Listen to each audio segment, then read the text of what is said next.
एक ऐसी NASA scientist जिसने एक बार नहीं बल्कि 3 अलग-अलग बार मौत को बिल्कुल करीब से देखा और वापस आ गई।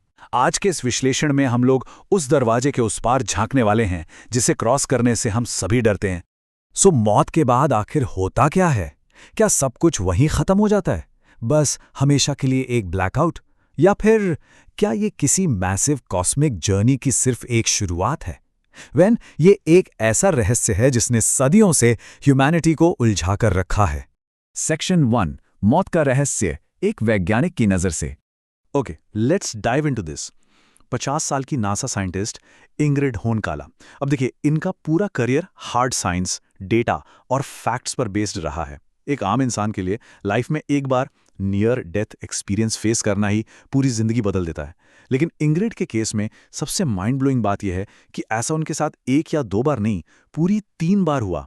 एक ब्रिलियंट साइंटिफिक माइंड का सामना जब बार बार इस अल्टीमेट मेटाफिजिकल मिस्ट्री से होता है, तो वो जो ऑब्जर्व करती हैं वो सीरियसली काफी माइंड बेंडिंग है।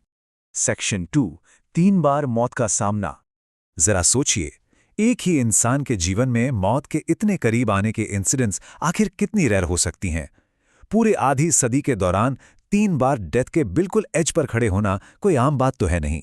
पहली घटना तब हुई जब वो सिर्फ 2 साल की थीं और एक बर्फ से भरे पानी के टैंक में गिर गई थीं। फिर 25 साल की एज में एक बहुत ही सिवियर मोटरसाइकिल एक्सीडेंट हुआ और फाइनली 52 साल की उम्र में एक सर्जरी के दौरान उनका ब्लड प्रेशर डेंजरसली ड्रॉप हो गया। Literally the brink of death. अपने पहले एक्सपीरियंस में उस आइसी पानी में डूबते हुए उन्हें जो फील हुआ वो किसी भी आम फिजिकल एक्सपीरियंस से बिल्कुल परे था।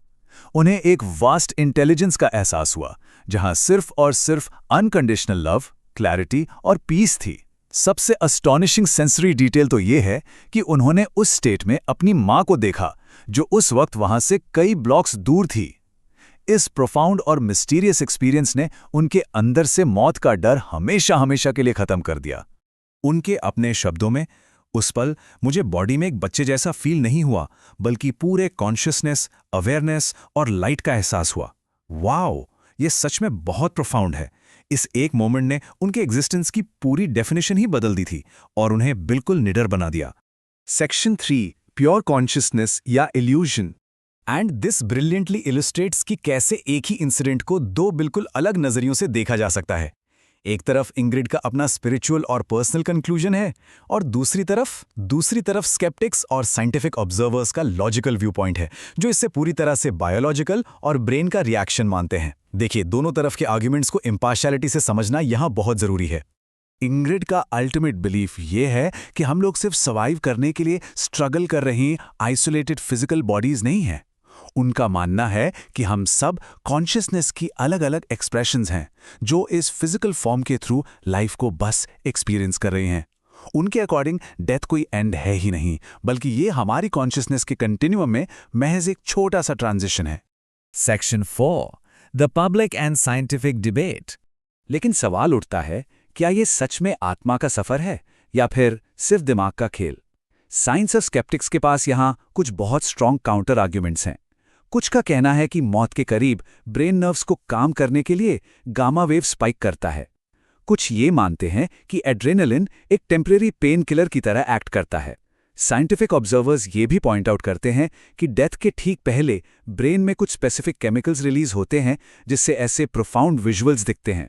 इसके अलावा स्केप्टिक्स आर्ग्यू करते हैं क्योंकि इन एक्सपीरियंसेस में हमारी पर्सनल मेमोरीज और ह्यूमन इमोशंस शामिल हैं, तो ये टोटली प्योर कॉन्शियसनेस तो नहीं हो सकती। और हाँ, अलग अलग रिलीजियस इंटरप्रिटेशंस की वजह से इसमें एक यूनिवर्सल ट्रूथ एस्टैब्लिश करना वैसे भी मुश्किल हो जाता है।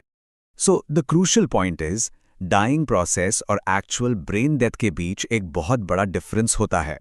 इस डिबेट में ये क्लियरली समझना पड़ेगा कि मौत के करीब होने पर बायोलॉजिकल ट्रिगर्स की वजह से हमें अजीब सेंसेशंस और विजन्स आ सकते हैं, बिल्कुल, लेकिन इसका मतलब ये नहीं कि इंसान का दिमाग पूरी तरह डेड हो चुका है। नियरिंग डेथ ट्रिगर होने वाले ये एक्सपीरियंसेस लाजमी नहीं कि फुल ब्रेन डेथ के बाद आखिर होता क्या है उसे प्रूव करें।